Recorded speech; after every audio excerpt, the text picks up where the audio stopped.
Hey, welcome to the Creatives Conversation. If you are new here, please punch the subscribe button because you're going to enjoy. Well, I hope you enjoy. I'm not going to lie to you. You might not like it, but I hope you enjoy this podcast and this episode.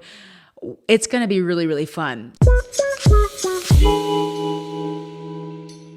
So I'm not even going to waste any time. My name is Gabby from Helps To, and I am here to help you today. The title of this conversation is called How to Get Rich, or How I'm Trying to Get Rich, How I Intend to Get Rich, something like that. And this year, I'm so excited. And to be honest, I wanted to title it, and maybe we will, How to Get Rich or Die Trying. If you know where that reference is from, please leave a comment. Please leave a comment to all my hip hop heads out there. We loved that album, even though I don't know if it's the best for everybody to listen to. It's not appropriate for all ages, but hey, it's a little hint. So I just want to say welcome. Let's just jump on in. This podcast is not only going to talk about how to get rich, but how to be successful. I think there's a lot of talk out there, and there's a lot of people that want to talk about do these 5 things or get this one job or like whatever. But I think it goes even more fundamental and foundational than that, more underlying, deeper within you, how to become certain habits you need to become rich and successful. This book, Think and Grow Rich by Napoleon Hill, I just got done reading it. It is such a good read, actually. And I thought it was going to be only about money, but this is about life right here. And if you want to read this book, I'm going to put a link in the description of this YouTube video. And if you're on like Spotify listening or another podcast app, I'm going to try to put a link in the notes for you guys, so you can go get a copy of your own. I think it's a great read. I'm going to actually read it again after my husband gets done. But I wanted to do this mainly for creatives, but I think this applies to honestly anybody in life. The method that Napoleon Hill talks about in this book is mind-blowing. And it's funny because, and I'll talk about this a little later, but a lot of what he talks about, I was told about as a kid in youth group. And I just didn't think about how much that would impact my life. So I feel like some of the things he preaches in here and talks about, and he lists some great sources of people that actually did these things, like Henry Ford and all of these people that implemented what he talks about, and they have been super uber successful. So let's jump in. Let me look at my notes here. 1, 2, 3, 4, 5, 6. So I'm only going to go over 6 actual elements to this strategy on becoming rich or successful, either one or both.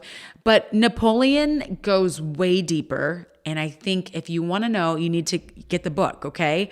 And so, or get the audio links. I think it's on Audible and all that stuff. So the first element, we're just going to call them elements of this strategy, is desire. It's the starting point, right?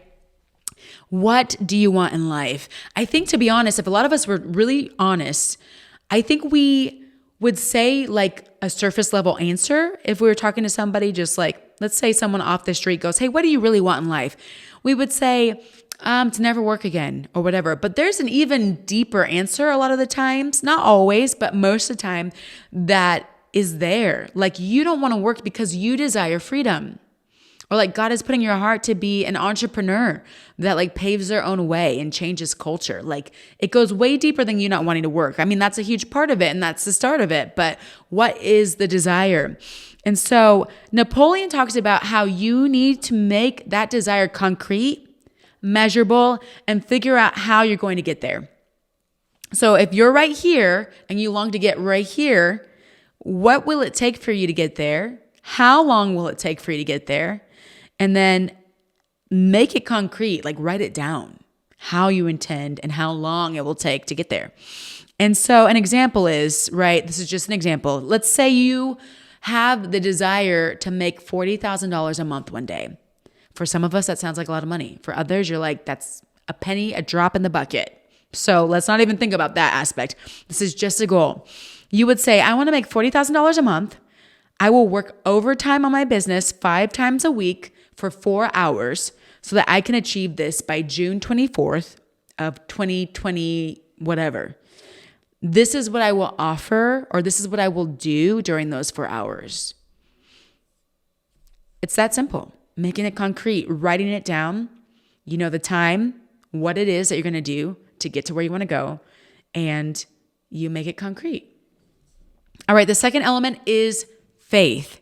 Visualizing and believing. All right. So I always hear people say seeing is believing. And to be honest, like I'm a Christian. So, God clearly in the Bible and like the book of Hebrews says like belief is not seeing. It doesn't say it like that. But, like belief is confidence that God exists, and that's what belief is. Belief is having confidence that something will happen before it happens sometimes, or that God will do it. And you can't see all of that. But I had like this really crazy kind of like bit of revelation when I was preparing my notes for this podcast. What if seeing is believing? That like, and what I said I think is true already. So I'm not reneging on that. But what if for you to believe that God will do it, you need to keep like a meditation before your eyes, or like you need to keep talking about the fact that God will do it? For example, one example, I bring this up because I experienced this with being successful in dating, right? For a lot of people, success is like getting married or whatever. I don't know if that's true for everybody, but for me, in that area of my life, I did not intend to go here. This is not in my notes, but I really wanted to be successful in dating. And for me, that meant finding a man that I could build a life with and I could have kids with, a husband. I wanted a husband, ring on the finger, ladies, you know what I mean? So that was success for me. And for so long, I truly just did not believe that anybody was out there for me for so long. And I had a moment where I just felt like God was saying, you need to believe that I can do it, like that there's someone out there. So I would actually, every time I got discouraged, I would, instead of like confessing a discouraging statement and saying, oh, it'll never happen for me, I stopped doing that. And I even stopped begging God, because his kids don't need to beg him. Like, you can ask him once and he heard you, man. Like, he's a good father. And so I actually started thanking God every time it came up in my mind, or I saw something that triggered a thought, or I got discouraged, or I saw another friend get married. I'm like, what about me? I stopped asking what about me. I said, you know what? Thank you, God. You're going to do it. I'm putting the effort forth. It's going to happen, because faith without works is dead. So I had the works going. I was doing it. And I was also like proclaiming it for so long, and seeing that, hearing that really made me start to believe. So maybe hearing is believing. I mean, the Bible does talk about how like, hearing really does bring about faith. And I think that's like Romans 10:17 or something like that. But anyways, we're not on a preaching stint here, but I do want to bring that to our attention, because Napoleon, who, I don't know if this dude's a Christian or not, but I feel like he could be, because he's preaching he's talking about the same thing, guys. So he's saying you have to put your goal before you and meditate on it daily. So he says, write it down, like I told you in element 1, make it concrete, write it down. And then he wants you to speak it every day before you get going. Speak it. And then he says, actually imagine it. Like, close your eyes and imagine yourself walking that out. Imagine yourself carrying that $40,000. What will you do with it? How will you build the community around you? How will you give back to your family, pay off your debt? What does it look for you to have that goal completed, to be past the finish line? And so he says, visualize it, believe it, imagine yourself there, speak it out loud daily. And he says, it will happen. Now, stop right now. If you're watching on YouTube, I want you to take a moment, leave a comment right now. Is it hard for you to believe you can achieve the desire that you have, or the desires, plural, that you have? Let me know. And if you're listening on a podcast, make a mental note to yourself. Is it hard for you to believe that you can actually achieve the desire in your heart? Is it hard? Because for me, in the whole romantic realm, I don't know why I use that as an example, but it came to mind. So we're going to flow with it. It was really hard for years. And I had to catch myself because I had actually learned in youth group when I was like 14, 15, that like your thoughts are seeds and seeds do grow. So if you have negative thinking in your mind or stankin' thinking in your mind constantly, it's going to grow. And out of that will become negative things in your life. So if you really think you're not going to find someone, you're probably right. And if you think you're going to find somebody, you're probably right. If you think you're going to make $1 million, you're probably right. Like if you really believe that. A lot of people just really don't believe it. If you don't think you can actually attain $1 million, you're probably right. Your mind really drives the course of your life. It's crazy. That's why it's so important to renew it, you know? Element number 3, let's jump in here. So now you have the desire, it's concrete. You are really starting to believe it. Now you need to put forth some organized planning, the very practical part, but it's not the most important part. The last two are highly important and they all work together. So like not any of this without one of the elements doesn't really work, to be honest. So the organized planning, Napoleon in the book talks about how we have to have organized planning. So if your dream is to become a famous, I don't know, graphic designer. I don't know. Are graphic designers famous? They can be, right? Yeah, actually, Christo, I wouldn't call him a graphic designer. He's like an illustrator. But I would say he's famous because I know about him and he doesn't know about me. So anyways, whatever. If you want to be a well-known whatever or a high multi-millionaire plumber. I don't know. But like, this is where a lot of us fall off, the organized planning.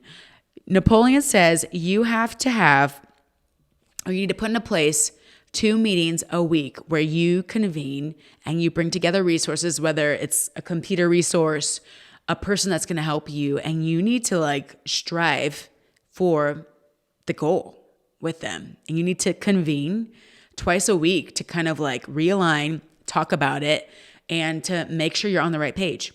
I mean, that's not the only time you're achieving the goal is twice a week. It's just you're coming together with the people you're achieving the goal with. Now you might be listening and you're like, Gabby, what do you mean people, achieving with people? Well, Napoleon talks about you working alone hardly ever works. That's actually a really good t-shirt. You working alone hardly ever works. But you usually have to have a team to really get to where you want to go in the time span that you want to go there. And people will help push you there. And you might not be able to pay people, but if you can, that's great. You need to find people to help you make it come true. So, for example, me, a lot of you know I'm a musician. I go by Marte. For me to make my music work, I need a producer, and I have a producer. I need a video director. I have a video director. They're my friends, and we make really great trades, and we do exchange money. It's not weird. Like, we have each other's backs. I help them, they help me. And so, but there were times in my life where I did not have the money. And so I would make a trade. Like, I made a trade with somebody to do radio promotion, and they said, well, if you do my social media, I will give you radio promotion. And I said, well, hey, I'm right there. You know what I mean? And so until you get to where you want to go, you might end up working with these people. Like me and my video friend, we have worked together for 3 years now. And that is incredible. My producer and I have worked together for over a decade. Incredible. You know what I mean? And so it's just, you have to build these relationships and the resources that you need to get to where you're going, just period. So I would suggest, if you're like, I don't know where to start with this, go sit down with a piece of paper and write out your goal and where you want to go and everything you need to get there. And then ask yourself, can I do this or can someone else do it? And even if you can do it, can you offload it to someone else that you might know, make a good trade to where like it's at? Because maybe you can be the graphic designer to make your next album cover, but it's not so natural for you. And you know your friend could whip it out in an hour or less. Let them do it. And then do something that's natural for you, for them. You know, get to where you're going. Stop holding yourself back because you have to do everything if that's who you are. If that's not who you are, then keep it moving. But yeah. So he says, meet 2 times a week with those people. For me right now, I'm going to be honest. Can I be transparent here? I meet like once a week. Well, with some of these people, I do meet more than twice a week, or we're just in such a good flow that we don't need to meet twice a week. But yeah, I would say most often I like see people in person that I work with like once a week, which is, I feel like, good for me. But if we were starting, it might have to be more. So, or a Zoom call or whatever. So, all right. Element number 4, persistence. I love this because this is also where a lot of us fall off. If it didn't work the first time, the second time, and the third time, we're like, we're giving up. It's not for me. God doesn't want it to happen. Woe is me. I'm just normal. I need to go do what everyone else does. Ma'am, sir, we're not doing that here, okay? Napoleon Hill talks about persistence. He says, don't stop pursuing your goal with your team and your resources until it happens. And if you come up against a wall, he says, redirect. If you come up against a wall, take one of those twice a week meetings and you re-strategize, rework how you're going to get there, and then you go after it again, because eventually it's going to work. And if you think about people like Edison, who made the light bulb, and I think he made like the voice caster. I don't know if that's the proper word for it, but he tried thousands of times, like a lot. Henry Ford, who made the first car, tried thousands of times to get certain elements right. And I think Henry Ford, what's really cool, and I think it's in here, this story, he had a vision for a V8 engine and people told him it was impossible. And he got a bunch of engineers together because he wasn't an engineer. And he said, I don't know how to do this, but you guys can figure it out. And they're like, no, it's impossible. He's like, no, we're going to find a way. And they spent like years trying to find a way. And eventually, I mean, we're out here driving cars with V8 engines. So it happened, you know? I think that's incredible. And some of us need to just like make up in our minds, our success is going to happen, but it might not happen in 6 months. It might not happen in a year. It might not happen in 3 years. It might happen in 5 years, 10 years, 15 years. But does it happening in that time frame make you not want to do it? If it does, it makes me challenge you. Like, why do you even want it anyways? You must not really want it. For me, wanting my music, wanting my business helps too to work. I have just always wanted it. It was like, these things are so important to me. They need to happen no matter what. And if it takes 20 years to see my business or my music get to where I envision it going, so be it. If I'm the 70-year-old woman performing on a stage with my music, y'all gonna see me up there. I'm gonna be in bright colors, okay? So I'm gonna be there. All right, element number 5. Tuning into your subconscious mind. This is probably my favorite, and I did not expect this from Napoleon Hill. I really didn't. He talks about developing the ability to tune into what he calls divine intelligence, aka what I call God and his Holy Spirit, because you will get, and this is what's crazy, and I can relate on so many levels. The reason we have certain products that helps too, I've had certain clients, partnerships, opportunities at Helps Too, is because I had a hunch, or I had a dream, or I had a really standoutish, niche, random thought. And I attribute that to God, and he calls it divine intelligence. He calls it your subconscious, why do I mess that word up? Subconscious. And I think we don't give ourselves enough credit. I think we're way more in tune with what the world needs and what is to come, because I just feel like these hunches work for a lot of people. He talks about in the book, Napoleon Hill, a lot of people that were super intelligent, great leaders, great producers of things, how they had hunches, and they would literally go into rooms and just sit there sometimes, certain people, of course, and just, they'd have issues, go into a room, and they'd just allow the problem to come to them. Or, I mean, the problem's, solution to come to them.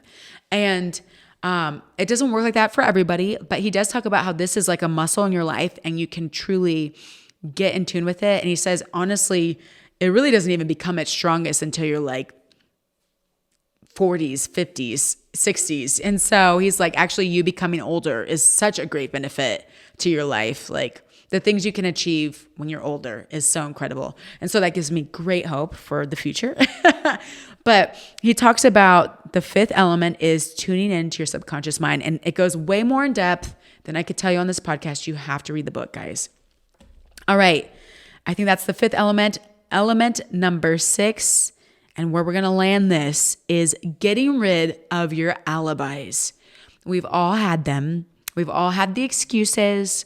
We've all had the doubts, the fears, the naysayers, the thoughts that roam your minds and tell you that you're not good enough, or you don't have what it takes, or you're too busy, blah, blah, blah. And I'm actually going to read some of them because he has 55. I don't think we're going to go that deeply into them, but maybe this will encourage you to pick up the book. But I'm going to read some of the alibis, and I want to ask you, leave a comment if you're on YouTube. Do you use any of these? And if so, which ones? Flag them down. If you need to write them down, write them down. But we need to look these in the eye and say, you're not holding me back anymore. So here we go. Let's do maybe 10 to 15. All right. Number 1, if only I didn't have a wife and family, ... Number 2, if only I had enough pool, ... Number 3, if only I had money. Number 4, if only I had a good education. Number 5, if only I could get a job. Number 6, if only I had good health. Number 7, if only I had time. Number 8, if only times were better. Number 9, if only other people understood me. I'm going to skip ahead a little bit. Number 45, if only I were sure of myself. Number 46, if only luck were not against me. And here's the last one. I'll give you guys the juicy one. If only, and this is the greatest of them all, he says, I had the courage to see myself as I really am, I would find out what is wrong with me and correct it.